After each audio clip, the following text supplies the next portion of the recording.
Hey everyone, it's Matt, and today I will be reading to you another SCP entry.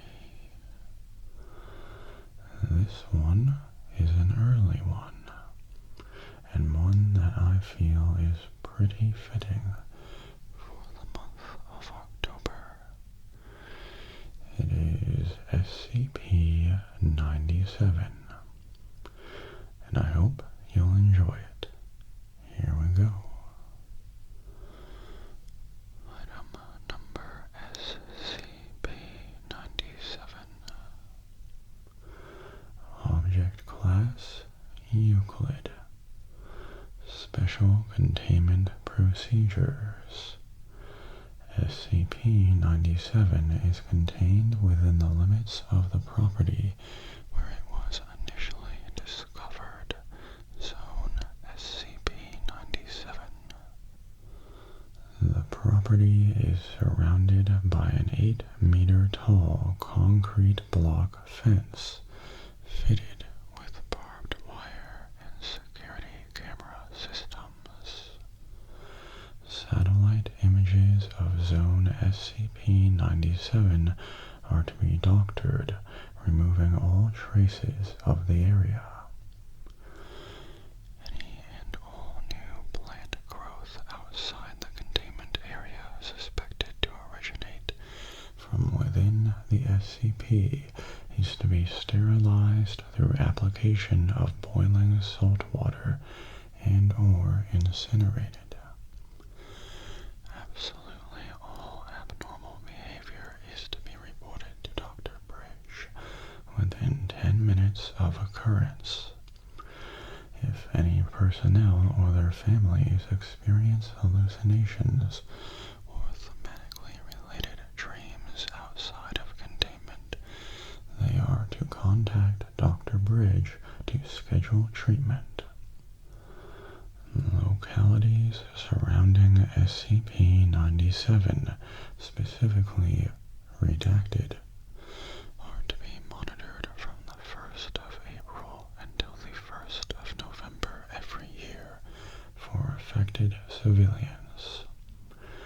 Medical establishments dealing with sleep abnormalities are to be monitored for signs of SCP-097's influence. Civilians below the age of 16 encountered alone within 1 square kilometer of Zone SCP-097 are to be taken into Foundation custody and are to be treated with a Class B amnestic and returned home or to the nearest police station. Personnel tasked with the return of civilians are to avoid public exposure. Each agent is to be assigned a cover story to follow if they do encounter civilians en route to their destinations. See Level 3 staff for details. The morning after the first frost of the year, a team of 25 agents armed with agricultural tools are to enter SCP-097 and clear away the outer plant matter. This process is not to continue past dusk. Description: SCP-097 is a 10-acre area of land in the state of redacted in the Midwestern United States. It is the abandoned remains of the redacted County Fair of 1969, an area of approximately 2.3 square kilometers, or approximately 5.4 square miles. Structures within the SCP area exist in a state of moderate disrepair, consistent with the age and environment. At the center of SCP-097 lie the remains of a 1956 GMC pickup truck the majority of which is crushed beneath a colossal pumpkin of unknown subtype, henceforth SCP-97-1. SCP-97-1 stands approximately 7.4 meters, or 24.3 feet tall, and 8.1 meters, or 26.8 feet in diameter at its widest. Current estimates put SCP-97-1 at approximately 15,000 kilograms, or approximately 33,070 pounds. This pumpkin remains roughly spherical in shape, instead of spreading out under its own weight, as would be expected for a plant of this size. The remaining portion of SCP-97, approximately 2 square kilometers, is overgrown with several dozen varieties of pumpkins, with over 70 subspecies yet identified, and many previously unknown to agriculture. Many of these pumpkins have been shown capable of growing to enormous sizes, the average estimated weight being around 250 kilograms, or 550 pounds. These pumpkins, along with the assorted other crops, grow with, on, and around the remains of the 1969 Fairgrounds, creating a maze-like arrangement of plant life. The average height of the walls made by the plants within SCP-97 is 1.6 meters, though this may vary from year to year. Between April and November of each year, the area within SCP-97 has produced a number of anomalous phenomena ranging from benign to implicitly aggressive. To date, 17 agents have been severely maimed within SCP-97, 8 having died. See Event Log SCP-97 for a brief listing of recorded phenomena. Addendum. Historical note. Prior to the construction of SCP-97's containment wall, instances of what are now known as SCP-2171-1 were occasionally observed to form fragmented walls, and at one point a near complete ring of 2171 around SCP-97's area of effect. This behavior ceased following the containment wall's completion. The purpose and implications behind this interaction are as of yet unknown. Effects of SCP-97 on children. In addition to its immediate effects outlined in Event Log SCP-97, SCP-97-1 appears to produce an undetectable signal towards children in an undetermined range. For clarity, children will refer to individuals up to the age of 10. Beginning in early April, civilian children within SCP-97's undefined range may be overcome with somnambulism or sleepwalking on clear nights. Affected children will move around their homes, stopping to face closed doorways for several seconds before moving to the next nearest doorway, eventually returning to bed. At first, this behavior will occur only once per week, beginning with only the doors on a single floor. This sleepwalking will become more frequent by mid-August, happening every night.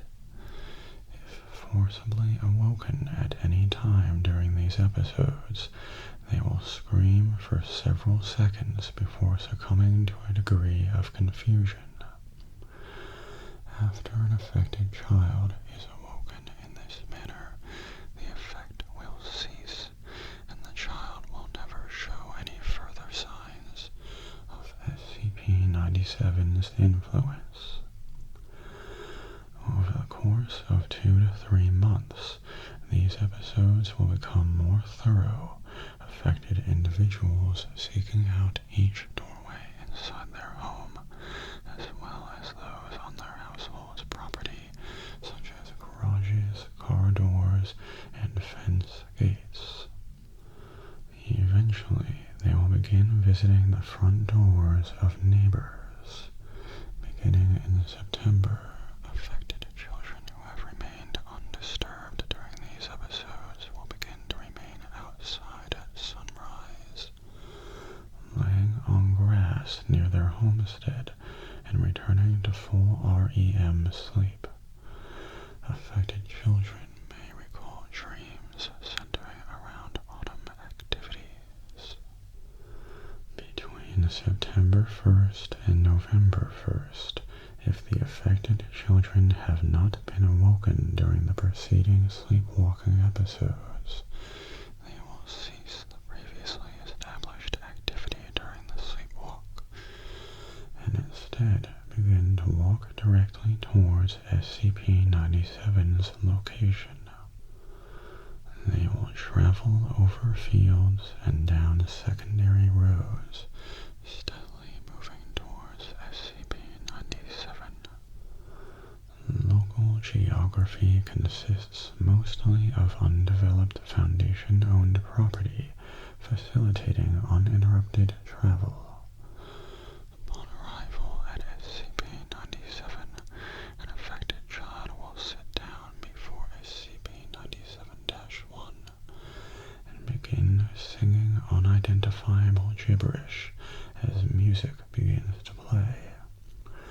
While a number of instruments have been recorded, simple drums and pipes are the most consistently encountered. After several minutes, childlike entities will crawl out from tangled flora or break out of larger pumpkins within SCP-097. Many of these entities match children known to be lost to SCP-097-1.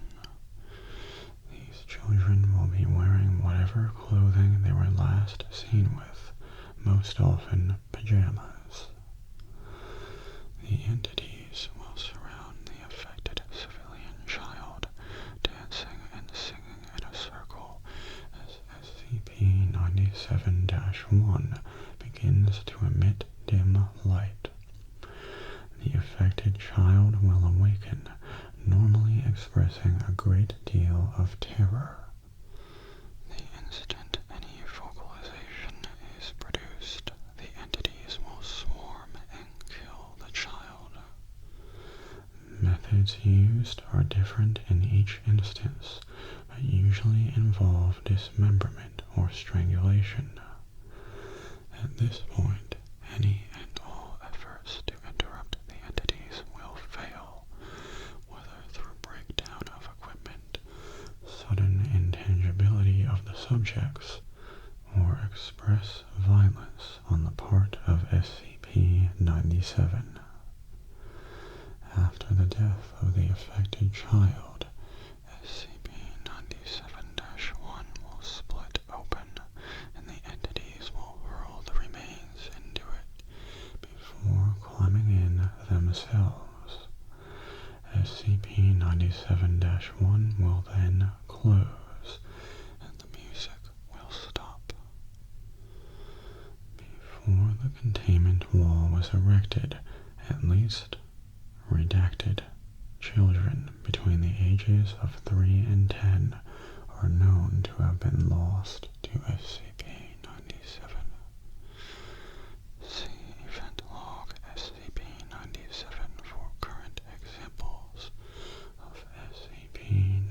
SCP-097's behavior. Event Log SCP-097. This is a general incident log for SCP-097 for the cycle between September 1st and November 1st of a redacted year. This is an abridged version. Please requisition full individual reports from Dr. Bridge. During this time, 4 civilian children were captured and returned to their families. September 3rd, cameras 3B, 4A, 4C, and 5B view a child, approximately 4 years of age, walking between tangles of plant matter toward SCP-97-1 over an 8-minute period. Child appeared to be dragging a stuffed animal. Notes: Child appeared on footage during review period. No figure was viewed at the time of recording. September 5th. Human scream heard from within SCP-97, heard throughout the site. On-site personnel described it as possessing a small child's voice. Sustained for approximately 3 minutes before stopping abruptly. Notes: Staff reported feeling as if they were being watched during the event. September 8th. Several bed sheet ghosts are seen through various security feeds throughout the day. Would only appear for approximately 1 to 3 seconds before vanishing again. Staff did not report seeing any anomalous entities firsthand. Notes: Patrols doubled for the remaining time in SCP's cycle. September 13th.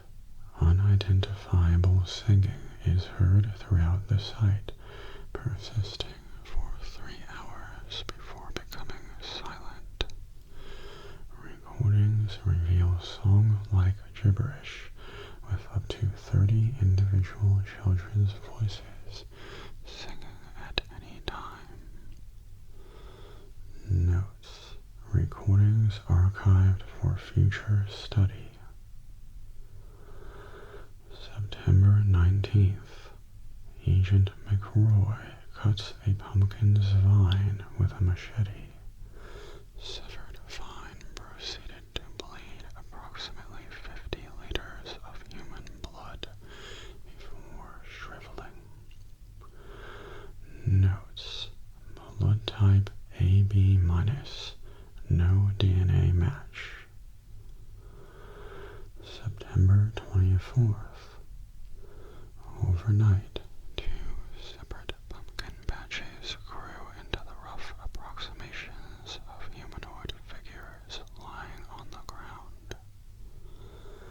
Notes: Destroyed without incident. September 25th.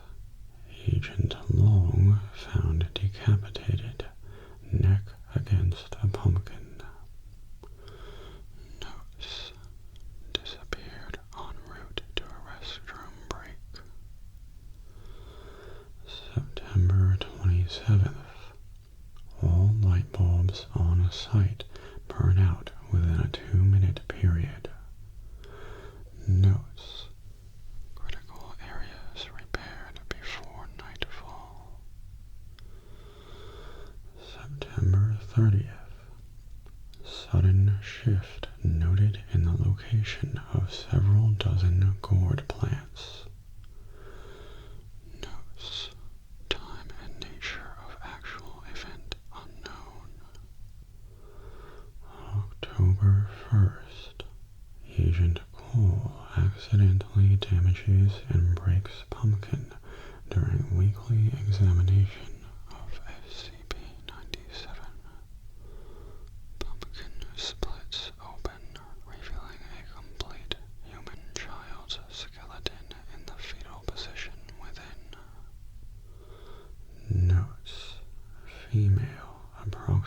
only 5 years old.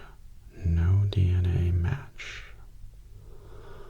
October 2nd, 29 freshly decapitated crows found outside SCP-097's containment wall.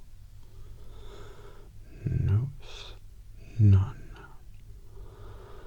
October 6th, a matured pumpkin plant found to have replaced a potted plant growing inside Dr. Bridges' office. Notes: indoor plants banned from the site. Pumpkin incinerated immediately. October 7th, Agent Matthews falls unconscious during patrol and cannot be awoken until removed from property. Notes: Agent reported dreaming of autumn colors and the smell of leaves. Full recovery. Reassigned to desk work pending examination.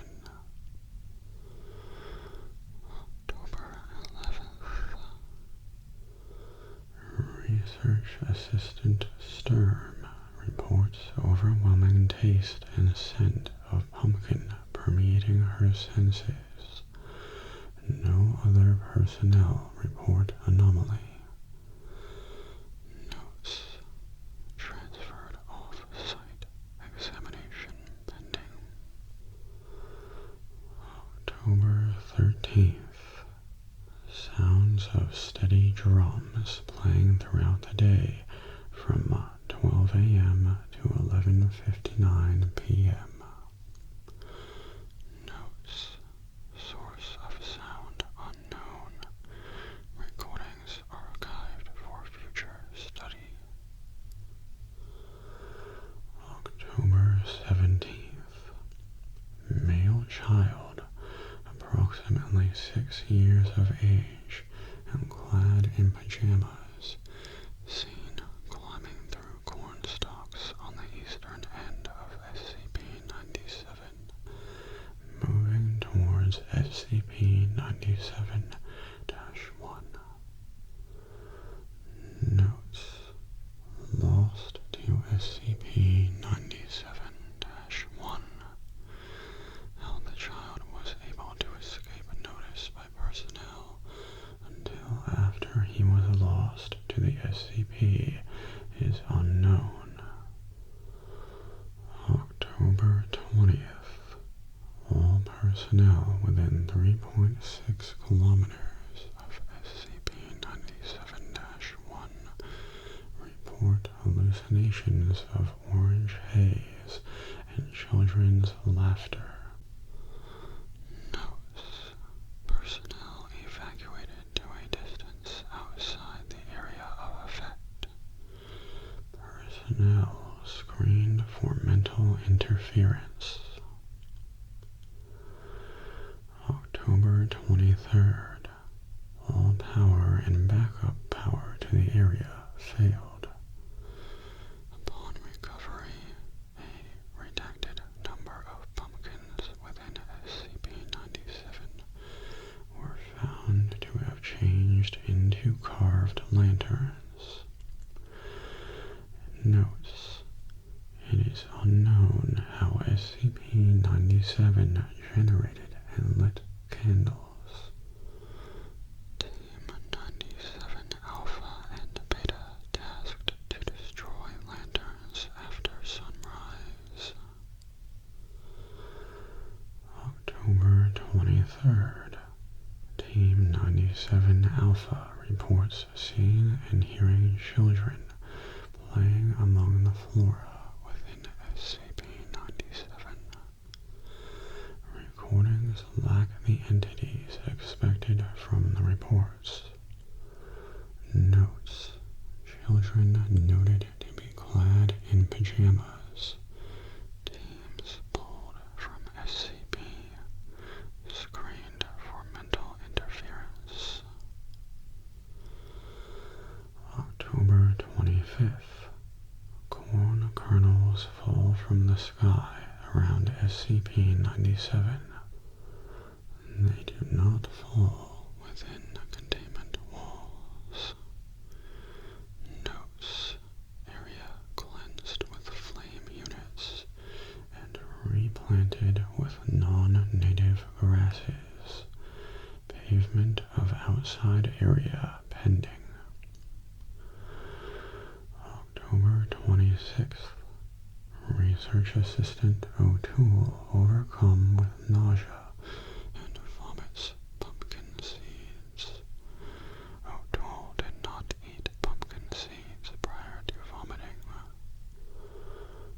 Notes: Research Assistant O'Toole transferred to site redacted for examination. Seeds incinerated with prejudice. October 27th. Research Assistant O'Toole reported to have died overnight. Autopsy reveals thoracic cavity was filled with pumpkin seeds. Notes: body incinerated at site redacted. All personnel scheduled for full physical examination. October 28th. Unintelligible whispering gibberish heard by fertile female personnel throughout the area when in view of SCP-097. Phenomenon continues throughout the day, continuing for the duration of SCP-097's cycle until November 1st. Notes: associated personnel removed from duty and scheduled for examination. October 28th. Headlights of a vehicle underneath SCP-097-1 light and stay lit until daybreak. Notes: none. October 29th. Fruit trees within SCP-097 blossom over the course of 5 hours, beginning at roughly 7 a.m. Flowers wither and fall soon after. Notes: none.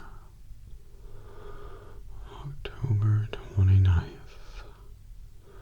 Pumpkins near south entrance to SCP-097 began spontaneously bleeding from the stem. Each continued bleeding for 3 hours. Notes: blood type AB-, no DNA match. October 31st. Several dozen unidentified spheres of red light viewed drifting above SCP-097 and the surrounding area. When the light was shown directly on the spheres, a piercing shriek was heard. Notes: personnel called into the main building until the spheres dissipated at dawn. October 31st. Sounds of steady drums are recorded from within SCP-097. Drums persist for the following 12 hours. Notes: no source identified. Recordings archived for future study. October 31st. All strawberry plants within SCP-097 wither in unison. Notes: none. October 31st. Between 25 and 30 animate human skeletons of varying size are recorded breaking SCP-097. Skeletons traverse through SCP-097's flora